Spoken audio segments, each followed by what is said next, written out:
La la la la la la la la. Victor Hugo. Les Miserables. Les Miserables.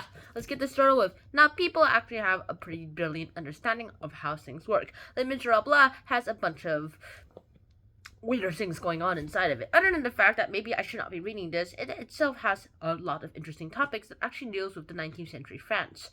Let me start off, first of all, with how long it is in the modern world. Now, it is turned into like one of the longest running musicals in the world. In fact, they're probably doing it in around the world now, the musical itself, and they're also doing a bunch of other things. In fact, this book itself is, let me check, 1,460 pages long, with the last chapter being just one page. And to be honest, this is pretty much how it all works out.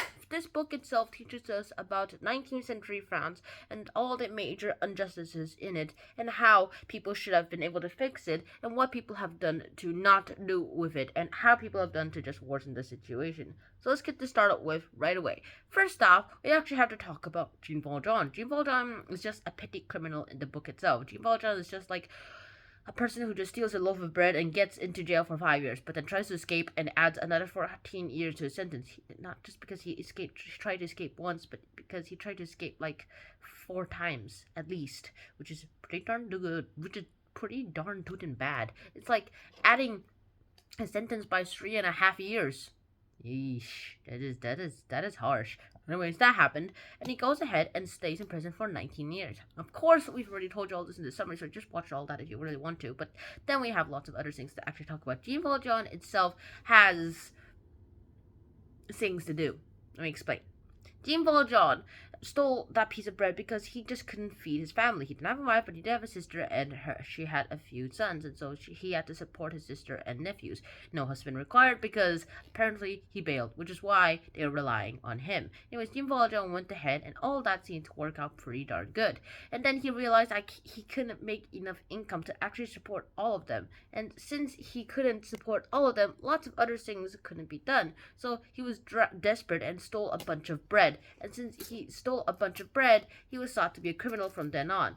And now that he's known to be a criminal, he couldn't support his sister. By the time he was actually released, he was an old man, and his sisters and nephews were actually gone. At least he had no idea where they were. He decided that he needed some shelter at first. Of course, no one would actually give him any, which is one of those big stereotypical things in 19th century France, where no one would help anyone else just because no one would help ex-convict because they were once convicts and they would not be trusted, even though they did it only once. They tried and tried again to actually reform their ways, but they were never given an opportunity. And so by the time they were actually given one, they were glad and they would take it as soon as possible. Jean Valjean is one of those people who actually had a second chance. First of all, his first chance, new chance, was given by this priest Muriel, and he decided that everything would actually be darn tootin' good.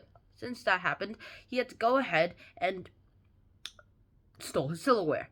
Bad. Very, very bad. And since he stole his silverware, lots of, I'm just going to say, interesting things happened. One of them being the fact that he just stole the silverware, and then he had the nerve to actually say that Muriel gave it to him. And Muriel actually goes along with the story saying, you forgot these 2 candlesticks, my friend. Aha! I stole your candlesticks. Stop right there, you criminal scum. No, I gave them to him. I guess my soul belongs to God now. It turns into an honest man after he steals a coin.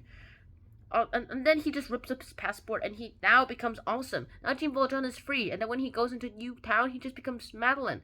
And that Madeleine is just a reincarnation of him. That also is also pretty big symbolism into this Jean Valjean. So there are also a bunch of other symbolisms that actually represent the reincarnation of Jean Valjean one step further away from his criminal past. What happened next was that Jean Valjean would turn into Monsieur Madeleine, and for at least 8 years, was 9, he would just go ahead and do his greatest life ever. In fact, all this time, he's actually been hiding Javert, and he became the freaking mayor. He's become the freaking mayor! Wow! And no one would believe he's Jean Valjean unless he confesses himself. And then Javert is like, I've arrested the real Jean Valjean, and he definitely had his eye patch before he was on parole. This would be a moral dilemma if this wasn't the real Jean Valjean, but he is. And then Jean Valjean comes in like 24601, and then like Javert's like, what is it? I am the real Jean Valjean. I am 24601.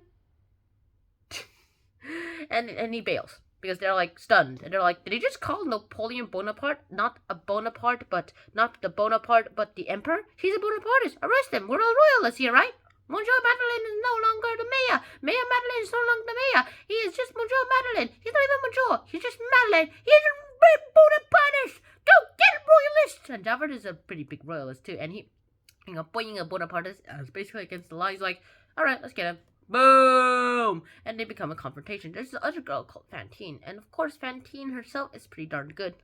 She tried her life to actually try to take her illegitimate child, care for her illegitimate child, but then realized she had an illegitimate child, and they kicked her out, and then she couldn't support her anymore, and then she had to do some crazy job to actually pay all the increasing debts that was given onto her, and then she finally dies of sickness because like suddenly she finds Mayor Madeleine, Monsieur Mayor, like being arrested right in front of her eyes by an evil man, and she gets shocked because she realized that her dear daughter Cosette isn't here anymore, and she's like, Cosette! Arrest! Oh, you are an idiot! Uh-oh. Bleh. And then Javert escapes. He's like, this is a confrontation. Sword fences with a sword and a wooden block. And then realizes he's had a disadvantage. Jean Valjean throws himself into the water and swims away. Yay! Whoopee-ki-yay! His dark side, of course, Jean Valjean's dark side was pretty corrupted, but then his light side was starting to show.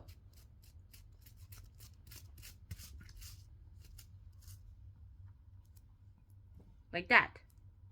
And however, there were still dark bits onto him, and his light side was starting to show. And when he realized that Cosette was here, Cosette was actually needed of a father, he started loving, and he started feeling all those sensations that he had deeply rooted himself against. And since that, he's actually been trying to become a really, really good man. And then Cosette started melting his heart, and where all of this would have been black, all of it was starting to be melted away, where everything started becoming awesome again. Everything is awesome! Everything is awesome in its own way!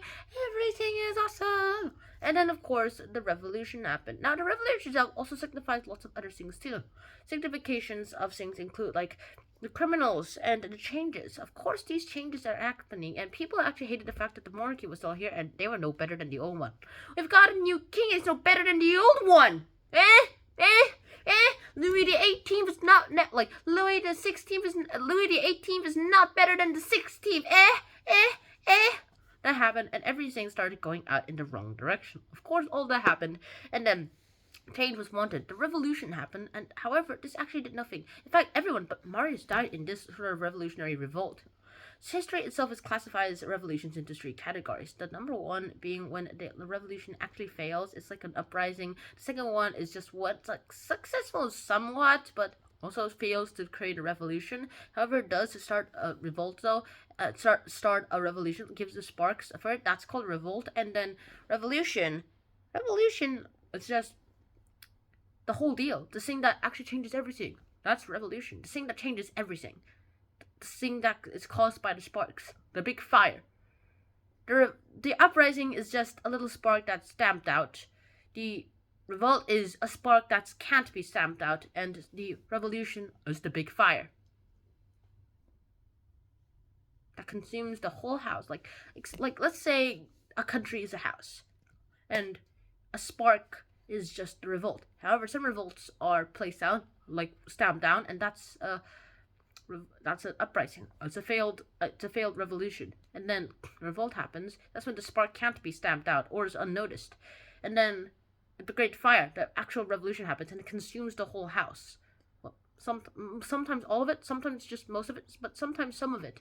And if it's some of it, the remaining doors of the house can still be repaired. However, if it's like half of it, then there's actually an equal chance of the toppling. If there's another revolt, then another revolution might happen, and then more of the house will be damaged. And if it's completely destroyed, then a new one can be built, maybe under new conditions too. But unless like someone counter-offends it, then the same old house will be rebuilt. And that's about it. So hopefully you guys actually think this video itself is not that interesting itself. Les Miserables is a book about miserable people rising up against rich people and destroyer of stereotypes like once a criminal, always a criminal.